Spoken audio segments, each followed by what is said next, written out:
हम दो मुद्दों पर आपसे चर्चा करेंगे, एक अंतर्राष्ट्रीय और एक राष्ट्रीय महत्व का। मैं चीन पर आपसे चर्चा करूंगा, चाइना पे चर्चा, और मेरी साथी सुप्रिया जी जो कर्नाटक में आप लोग देख रहे हैं उस पर चर्चा करेंगे।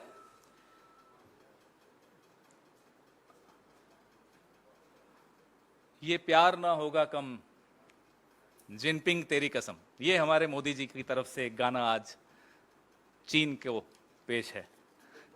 कितने ही कर ले सितम। गलवान में, अच्छा ये एक तरफा प्यार है ऐसा लगता है, मोदी जी का चीन से बड़ा एक तरफा प्यार लग रहा है, वन वे ट्रैफिक। गलवान में चीन हमारी सीमा के भीतर आकर बैठा, फिर 20 जवान, बहादुर जवान शहीद भी हुए।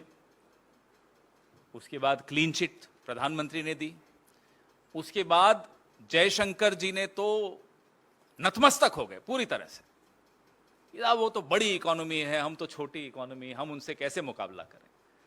तो जो नुकसान प्रधानमंत्री जी ने क्लीन चिट चीन को देकर पहुंचाया हिंदुस्तान को, उससे दोहरा नुकसान जयशंकर जी के स्टेटमेंट से हुआ, ना केवल चीन को बल्कि ऐसे तमाम ताकतों को जो शायद हिंदुस्तान से उनकी अर्थव्यवस्था बड़ी हो या किसी और स्तर पर वो हमसे ज्यादा मजबूत हो। अब उनके मन में आ गया कि हिंदुस्तान मजबूत देश पर कभी जवाब नहीं देता, वो साहस नहीं दिखाती हिंदुस्तान की राजनीतिक नेतृत्व। बात लाल आंख की थी, हमने कल देखा कैसे लाल कालीन बिछाए गए चीन के जो विदेश मंत्री हैं उनके स्वागत में। आप झूला झूलते, हमें कोई दिक्कत नहीं, मेहमान है आप झूलिए, लेकिन आज आप एलएसी पर वार्ता चीन से कर रहे हैं, देश की संसद में आप ये चर्चा करना पसंद नहीं करते। 17 राउंड वार्ता आपकी चीन से मिलिट्री स्तर की हो चुकी है, नतीजा क्या निकला आप देश को नहीं बताना चाहते। और जब आप कहते हैं कोई घुसा ही नहीं, तो ये बातचीत एलएसी के किस मुद्दे पर चल रही है? या तो आपने तब झूठ बोला था, माफी मांगिए, या आप कुछ अब छुपा रहे हो, बताइए। दोनों में से एक चीज हो सकती है। ऐसा तो हो नहीं सकता कि जब कोई घुसा ही नहीं तो आप यूं ही बातचीत करने चले गए मिलिट्री लेवल। कोई मजाक तो होता नहीं है। 3 साल पहले 20 अप्रैल 2020 को जिन पॉइंट्स पर हमारी सेना, हमारे फोर्सेस गश्त लगा पाते थे, आज 3 साल होने वाले हैं, अगले महीने की 20 तारीख को हो जाएंगे, नहीं लगा पा रहे। 65 पेट्रोलिंग पॉइंट्स में से 26 हमारी कंट्रोल से, हमारे हाथ से जा चुके हैं। ये सब तथ्य सबको मालूम है। ऐसा नहीं कि कोई पहली बार आपने सुने या पहली बार मैंने बोले हैं। ना केवल कांग्रेस पार्टी के मंच से विशेषज्ञ बता चुके हैं, सैटेलाइट इमेजरी बता चुकी है, सेवानिवृत्त सैन्य अधिकारी बता चुके हैं, स्ट्रैटेजी जो समझते हैं, जियोपॉलिटिक्स जो समझते हैं, वो आपसे बार बार बात करते रहते हैं, बताते रहते हैं आपको। डेप्सांग प्लेन्स के patrolling points PP10, PP11, PP11A, PP12, PP13 पे अब हमारे जवान नहीं जा सकते। ये यथास्थिति, ये स्थिति है, वस्तु स्थिति चीन की, हमारे बॉर्डर पे चीन के साथ ये है। और हॉट स्प्रिंग्स और घोघरा में पेट्रोलिंग पॉइंट 15 और पेट्रोलिंग पॉइंट 17A हमारे नियंत्रण से बाहर जा चुका है। Chinese foreign minister is on Indian soil, the Indian EAM external affairs minister is discussing the LAC with them. We want to know whether PP10, PP11, PP11A, PP12, PP13 of Depsang planes and PP15 and PP17A of Hot Springs and Ghogra, are we raising it strongly enough to get these patrolling points back? And then of course, जो China ने जो जम्फेरी ridge, जिससे Siliguri corridor हमारा खतरे में आ गया है, जो गेटवे है नॉर्थ ईस्टर्न स्टेट्स पर, बड़े खुश थे कल प्रधानमंत्री जी, मुस्कुरा रहे थे कि हम जीत गए नॉर्थ ईस्ट। आप नॉर्थ ईस्ट का चुनाव जीत जाएं और पूरा नॉर्थ ईस्ट हार जाएं, इस स्थिति पे आप ले आए हैं। ये सिलीगुड़ी कॉरिडोर जो होता है, ये सबसे ज्यादा महत्वपूर्ण है हमारे लिए, हमारे हितों के लिए, हमारे नॉर्थ ईस्ट के हितों के लिए। आपके लिए सिर्फ चुनाव जीतना महत्वपूर्ण है, और नॉर्थ ईस्ट भले आप पूरा देश हार जाए, उनको कोई आपत्ति नहीं। क्या इस पर चर्चा होगी? और जो 26वीं meeting working mechanism for consultation and coordination on India China border affairs हुई थी, क्या उसमें 20 अप्रैल 2020 से पहले की यथास्थिति के बारे में चर्चा हुई? अगर हुई तो चीन ने क्या बोला और हमने प्रत्युत्तर में क्या बोला? यह सब बातें देश जानना चाहता है। आप लाल कालीन बिछाइए, चलिए वो भी हम बर्दाश्त कर लेंगे। आप लाल आंख नहीं दिखा सकते, हम वो भी बर्दाश्त कर लेंगे। हमें मालूम है कि आप को पसंद है चीन, हमें आपके रिश्ते मालूम है चीन से। हमें यह मालूम है जब आप गुजरात के मुख्यमंत्री थे तो आप क्यों बार बार वहां जाते थे। हमें मालूम है कि आपको अमेरिका से वीजा नहीं मिल रहा था। हमें मालूम है आपको लंदन का वीजा नहीं मिल रहा था, यूके का। हमें मालूम है आपको चीन से वीजा मिल जाता था, आप चले जाते थे बार बार। स्मार्ट सिटी बनवाएंगे जी, गुजरात के मुख्यमंत्री उस वक्त कहते थे चीन हमारी मदद करेगा गुजरात में स्मार्ट सिटी बनाने की। गुजरात में तो स्मार्ट सिटी नहीं बनी, अरुणाचल प्रदेश में चीन की एक स्मार्ट सिटी बन गई। ये देखिए आप फर्क। तो वादा तो मोदी जी ने ठीक किया था कि स्मार्ट सिटी बनवाएंगे, वो हम समझे नहीं थे कि वो चीन बनाएगा हमारी टेरिटरी में आकर। और ये भी हमें सैटेलाइट पिक्चर्स से मालूम पड़ता है। हमारे सरकार ने कोई सर्वदलीय बैठक बुला के नहीं विश्वास में लिया कि साहब ऐसा हो गया है, बताइए अब आगे क्या करना चाहिए। ऐसा कुछ नहीं हुआ। बाहर के सैटेलाइट इमेज से हमें मालूम पड़ता है, फिर 2 दिन डिबेट्स होती हैं, 4-5 बार हम प्रेस कॉन्फ्रेंस करते हैं, 8-10 दिन हम संसद में अपना बहस करने के लिए उनको मजबूर करने की कोशिश करते हैं, फिर हमें बाहर कर दिया जाता है संसद से, कभी कभी जहाज से उतार दिया जाता है हम जैसे लोगों को, लेकिन इस पर चर्चा नहीं होती। यह स्थिति चीन के साथ बनाई है। और जयशंकर जी को एक आखिरी में मैं सलाह दूंगा, उसके बाद सुप्रिया जी आपसे बात करेंगी।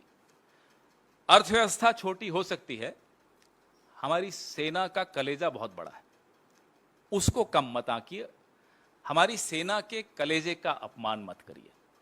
आइंदा जब मुंह खोलें तो सोच समझ कर बोलें। जयशंकर जी पढ़े लिखे व्यक्ति हैं, डिप्लोमैट रहे हुए हैं। डिप्लोमैट को सिर्फ एक चीज की ट्रेनिंग सबसे अच्छी होती है कि कब क्या और कितना बोलना है। नपातुला बोलने की एक ट्रेनिंग होती है डिप्लोमैट को। उस ट्रेनिंग के साथ भी उन्होंने धोखा किया है इस तरह की हल्की बात करके। मैं सुप्रिया श्रीनेत जी से आग्रह करूंगा कि वो अपना मुद्दा उठाएं।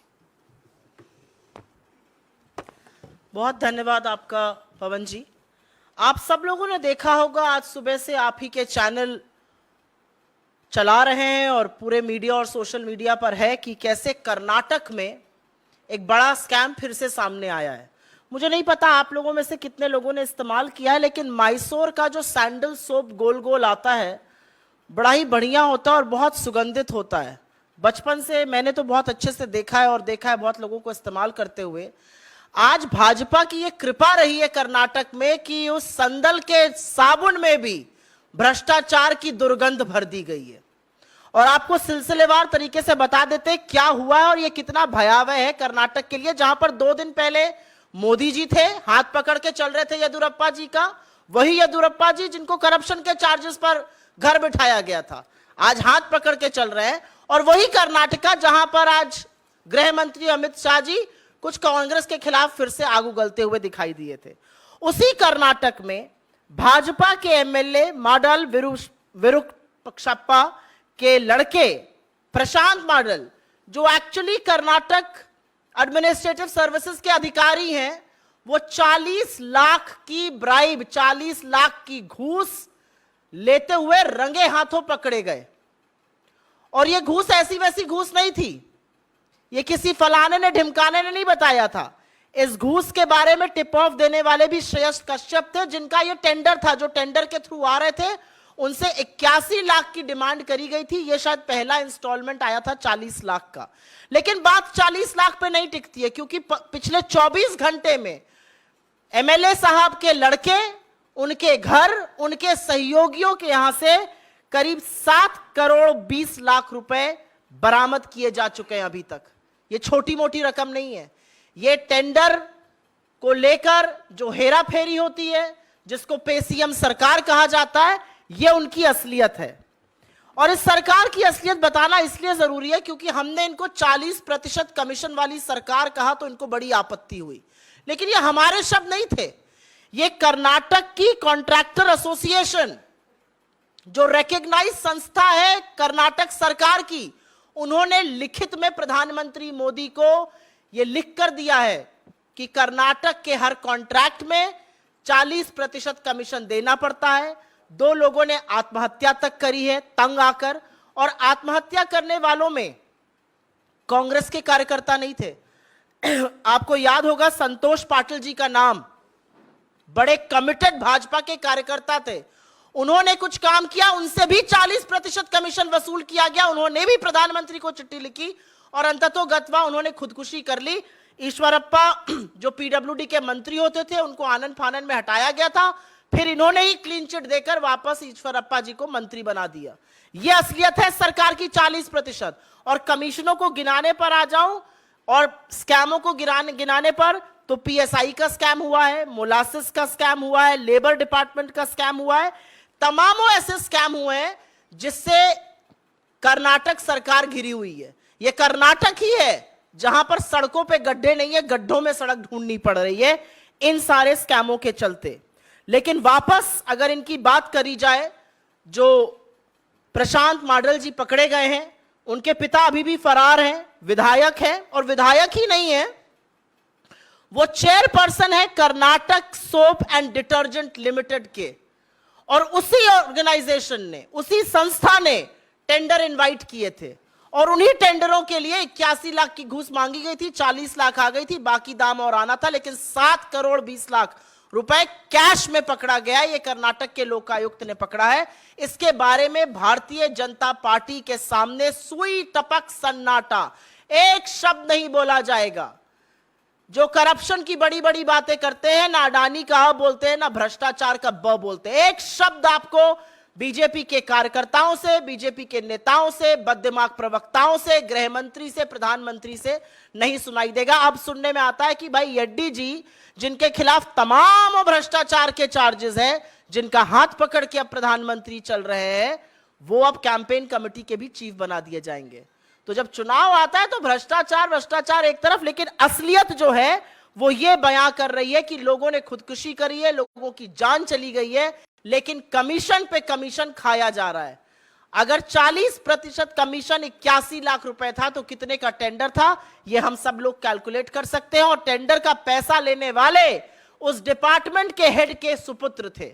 और एक बड़ी पते की बात है, ये मुझे यहां आते वक्त पता चला कि जो प्रशांत माडल नाम के व्यक्ति हैं, जो एमएलए साहब के सुपुत्र या कुपुत्र जो कह लीजिए हैं, जो लेते हुए पकड़े गए हैं, वो Bangalore water supply and sewage board पे भी ऑफिसर रह चुके हैं। और सबसे मतलब क्या विडंबना की बात होगी कि वो एंटी करप्शन ब्यूरो में भी मेंबर रह चुके हैं, वहां पर भी वो कार्यरत थे।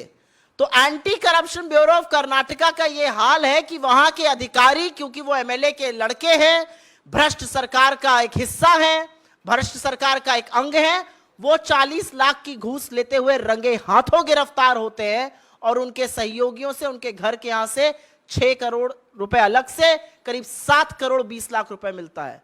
मैं पूछना चाहती हूं, आप इस तरह से कर्नाटक का चुनाव लड़ेंगे? और कर्नाटक की जनता त्रस्त है। कर्नाटक की जनता को पता है 100 रुपए का काम है तो 40 रुपए तो पहले कमीशन में खिलाना ही पड़ेगा। और जनता ने मन बना लिया है बदलने के लिए। जो बार बार दौड़े लपके लपके, कभी प्रधानमंत्री, कभी गृह मंत्री, कभी फलाने, कभी धमकाने जा रहे हैं, कितनी भी बार चले जाइए, कितनी रैली कर लीजिए, कितने रोड शो कर लीजिए, जब जनता मन बना लेती है तो निकाल के बाहर ही करेगी आपको। हमने लगातार कर्नाटक की जनता के साथ उनकी आवाज में आवाज मिलाने का काम किया है, भ्रष्टाचार के खिलाफ आवाज उठाने का काम किया और हम आज भी वही कर रहे हैं। और ये जवाबदेही तय होनी चाहिए कि कैसे एक डिपार्टमेंट का हेड जिसने कि टेंडर इनवाइट किया था उसी का लड़का इतनी बड़ी घूस लेते हुए पकड़ा जाता है। आपके सवालों का स्वागत है। दोनों सुओ मोटो पे अगर पहले हो तो बेटर रहेगा।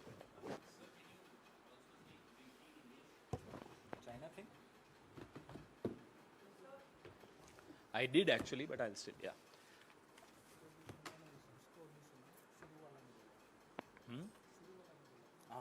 Sure, sure. We've witnessed how the Prime Minister of India ended up compromising national interests when he gave that clean chit to China. I don't think this country will ever forget that dark day in our history. As if that was not enough, Mr. Jaishankar, in a podcast interview, said that China is a bigger economy. And in his words, what am I going to do as a smaller economy? I'm going to pick up a fight with the bigger economy. It is not a question of being reactionary, it's a question of common sense. These were his words, unquote.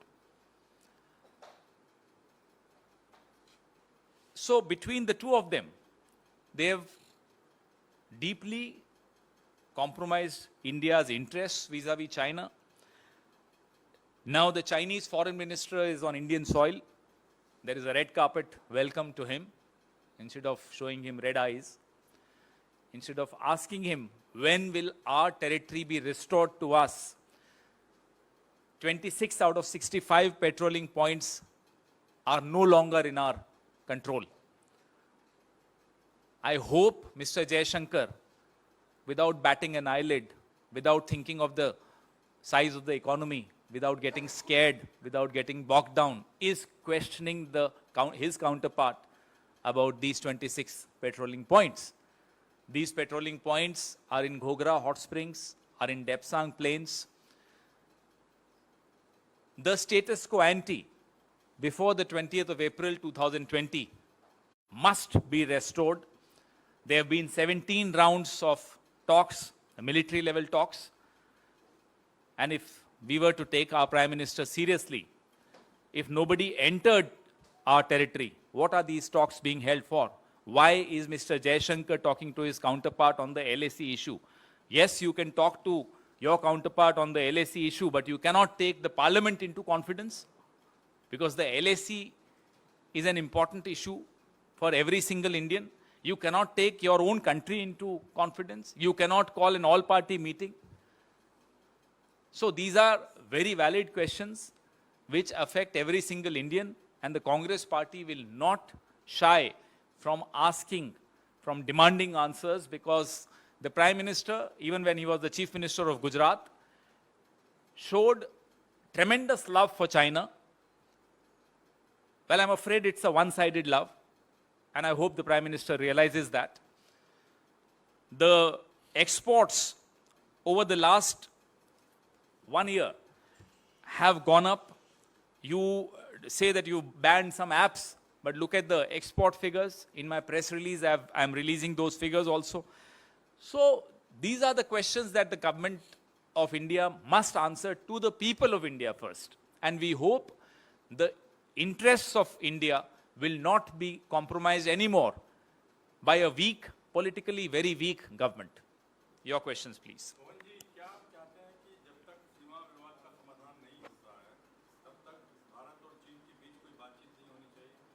बातचीत आप कीजिए, अपनी शर्तों पर कीजिए। 26 patrolling points 65 में से आपके नियंत्रण से बाहर जा चुके हैं, उस पर जवाब मांगिए। पूरा देश आपके साथ खड़े होने को तैयार है, आप सीधा खड़ा होना सीखिए।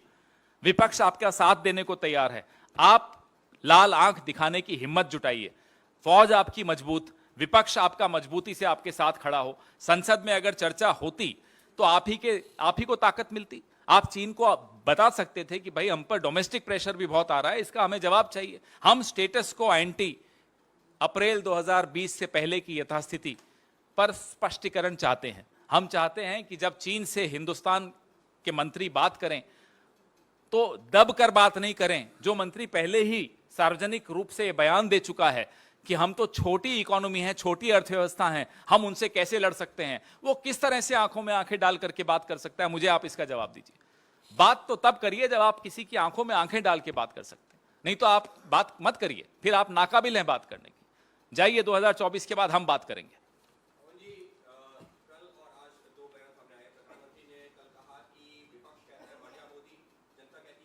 कौन बोल रहा है ऐसा? मोदी जी को एक चस्का लग गया है, विक्टिम बन जाएं। कोई कुछ नहीं बोल रहा उनकी तरफ तो अरे मेरे को गाली दे दी, मुझे गाली। कौन दे रहा है आपको गाली? किसी को कोई रुचि नहीं है आपको गाली देने में। हमारे मुद्दों पर जवाब दीजिए आप। हम बेरोजगारी पे आपसे सवाल पूछते हैं, हम चीन पर आपसे सवाल पूछते हैं, हम महंगाई पर आपसे सवाल पूछते हैं। इलेक्शन खत्म होते ही आप रसोई गैस का कीमत बढ़ा देते हैं, हम उस पर सवाल पूछते हैं। उस पर जवाब देने की हिम्मत नहीं है आप में। फिर आके कहते हैं मुझे गाली दे दी। किसी ने आपको गाली नहीं दी, ये हमारी परंपरा नहीं है, हमारे संस्कार नहीं है। आपके क्या संस्कार हैं आप जानिए।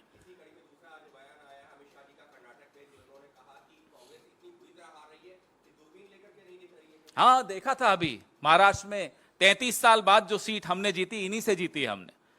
देखा हमने बंगाल में 51 साल बाद हमने एक सीट जीती है, इन्होंने नहीं जीती। वो हमारी तो सीटें पूर्वोत्तर में भी बढ़ी है पिछली बार से।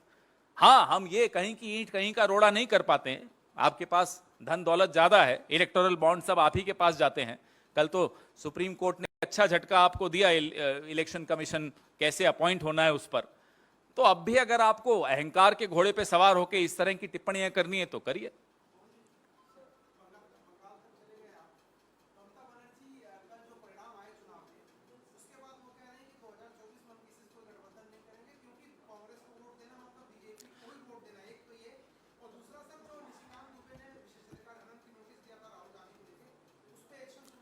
देखिए, ममता जी की पार्टी तो वही चलाएंगी ना, हम तो नहीं चला सकते। जो उनको निर्णय लें। हमने नॉर्थ ईस्ट में देखा, हमने गोवा में देखा, कौन किसकी मदद कर रहा था वो दिख रहा था। अभी कल जो रिजल्ट आए हैं वो अगर आप थोड़ा सा सिर्फ सरसरी ढंग से भी अगर उसका विश्लेषण करें तो आपको सब समझ में आ जाएगा कि कौन किसकी मदद कर रहा है। हम अपनी पार्टी चलाएंगे, हम अपनी पार्टी के निर्णय लेंगे। वो अपनी पार्टी चलाएं, वो अपनी पार्टी के निर्णय लें। रही बात निशिकांत दुबे जी के विशेषाधिकार हनन, तो उस पर जब भी कोई मेरे पास स्पष्ट उत्तर होगा मैं जरूर दूंगा, अभी नहीं है मेरे पास।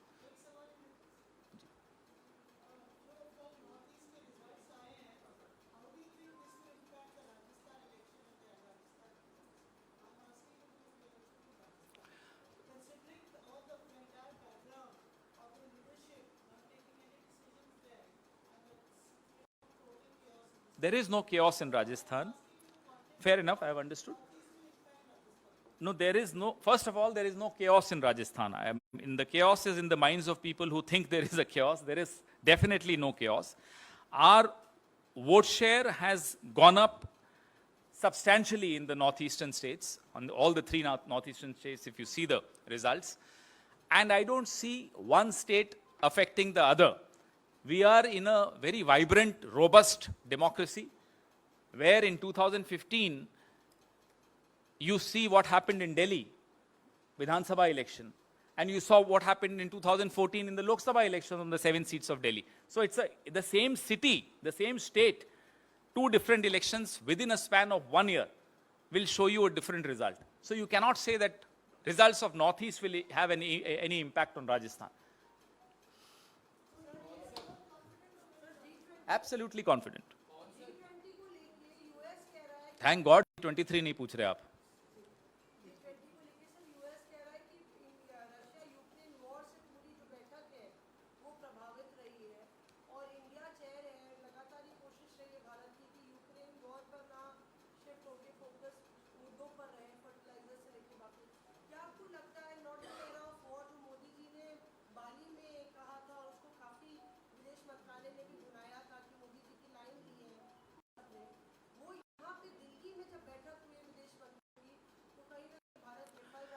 कोई ऐसा कारण हमें नहीं देना चाहिए जिससे कि कोई और देश हम पर हावी होकर हमें सलाह देने लगे। हम अपने आप में पिछले 70-75 सालों में एक हमने जगह बनाई है विश्व में, और पूरा विश्व दांतों तले उंगली दबाकर भारत की लोकतंत्र की सफलता को देखता है। भारत की विदेश नीति की सफलता को देखता आया है।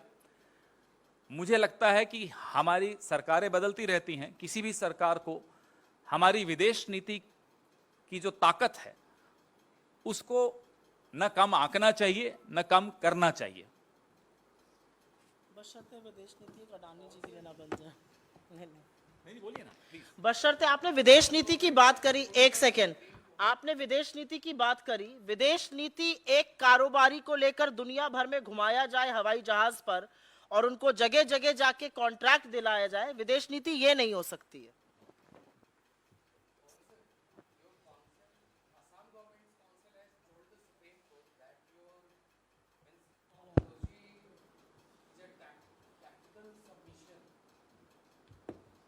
I won't comment. I will not make a single comment on a matter which is sub judice. Out of respect for the law of, and for the Honorable Supreme Court, I will not make a comment.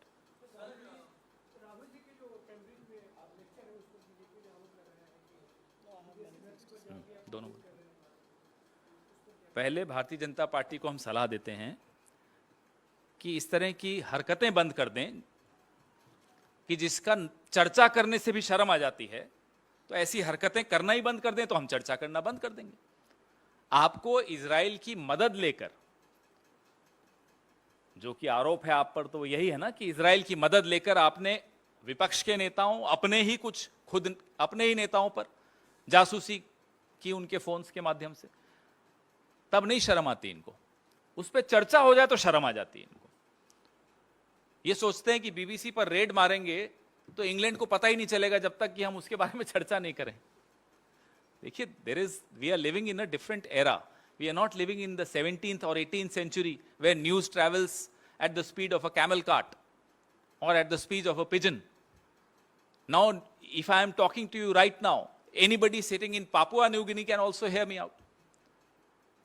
Why don't they understand? Or they may, I'm sure they understand, but they think no one else understands.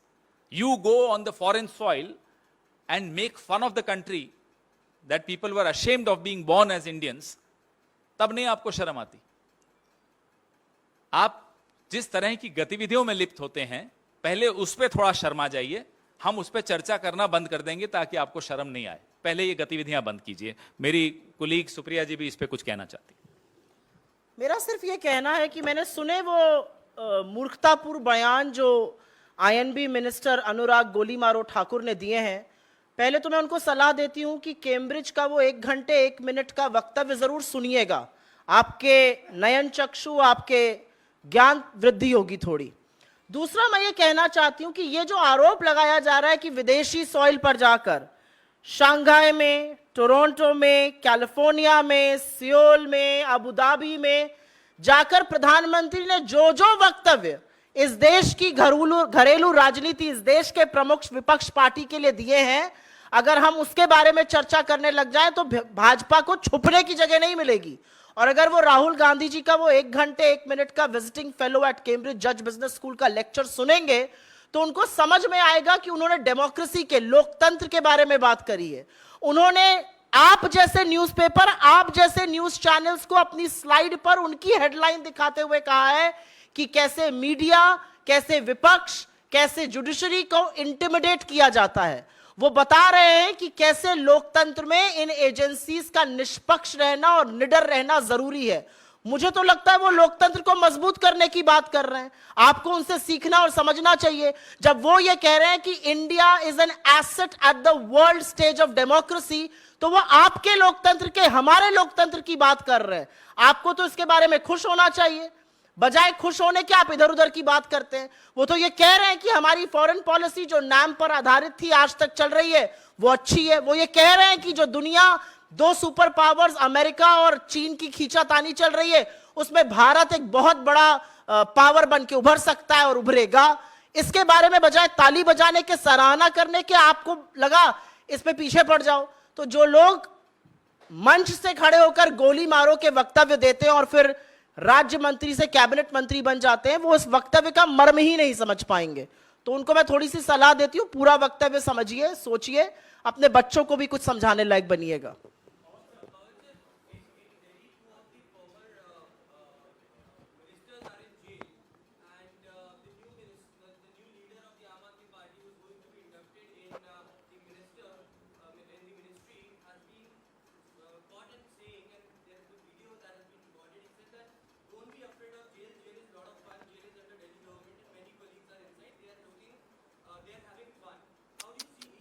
That's a very sad thing. I didn't hear, I mean, I just heard it from you. But we've all seen the videos that came out in November and December of Mr. Satyendra Jain. And I've been a part of the Delhi government for 15 years. Jail was under the chief minister then, Mrs. Sheila Dikshit. Never seen this kind of an atmosphere where corruption is so deeply entrenched in the prison administration that they can get away by making such a comment with such brazen confidence. It's shameful.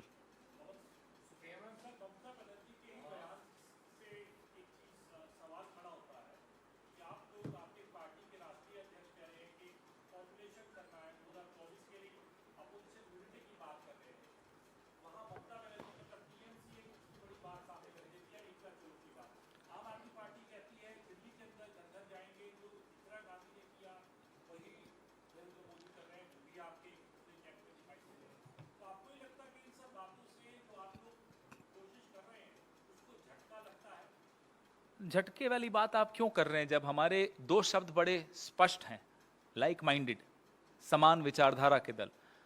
झटका तब लगता है जब समान विचारधारा के दल ऐसी बात करें।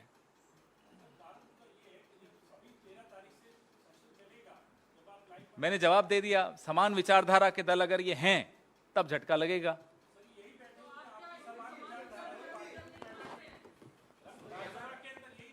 ये वक्त बताएगा, लोग बताएंगे। हम समान विचारधारा के दलों के लिए हमारी खिड़की दरवाजे खुले हैं।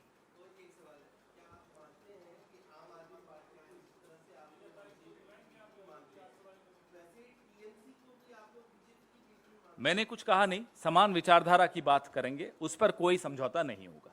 हम विचारधारा पर समझौता बर्दाश्त नहीं करते, ना होने देंगे।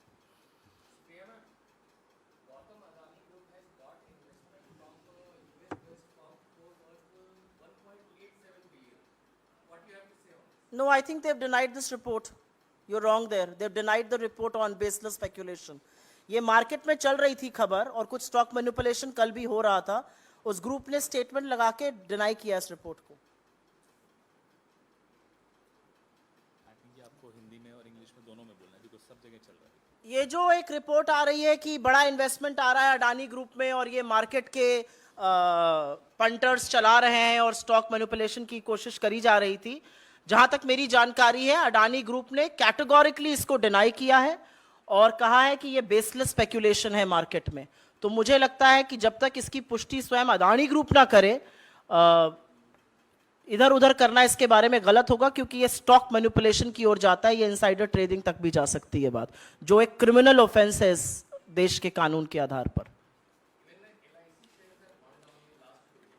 हमारे नेता ने लगातार ये सवाल पूछा था, यही सवाल हमने सदन में पूछा, यही सवाल हमने बाहर पूछा कि जिस अडानी समूह में इस देश के प्राइवेट म्यूचुअल फंड्स, जो बेस्ट फंड मैनेजर्स होते हैं, वो इन्वेस्ट नहीं कर रहे थे, एलआईसी को क्या पड़ी थी इन्वेस्ट करने के लिए, और एलआईसी का इन्वेस्टमेंट अब नेगेटिव हो गया। उन्होंने 29,000 करोड़ रुपए लगाए थे, उस 29,000 करोड़ रुपए की वैल्यू कम हो गई है।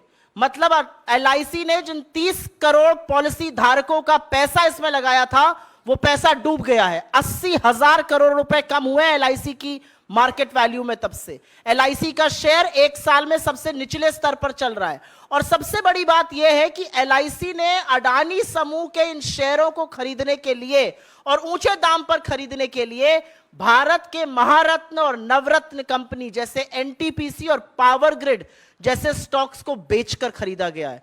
ये सारे सवालों के जवाब एक जेपीसी ही दे पाएगी, और इसीलिए हम लगातार जेपीसी की मांग करते हैं कि चाहे एसबीआई हो, चाहे एलआईसी हो, इतने बड़े नुकसान के बावजूद एफपीओ में 525 करोड़ रुपए लगाकर क्यों खड़े हुए थे। ये सब अपने आप में गहन सवाल है, जिसका जवाब सिर्फ और सिर्फ जेपीसी के माध्यम से आ सकता है।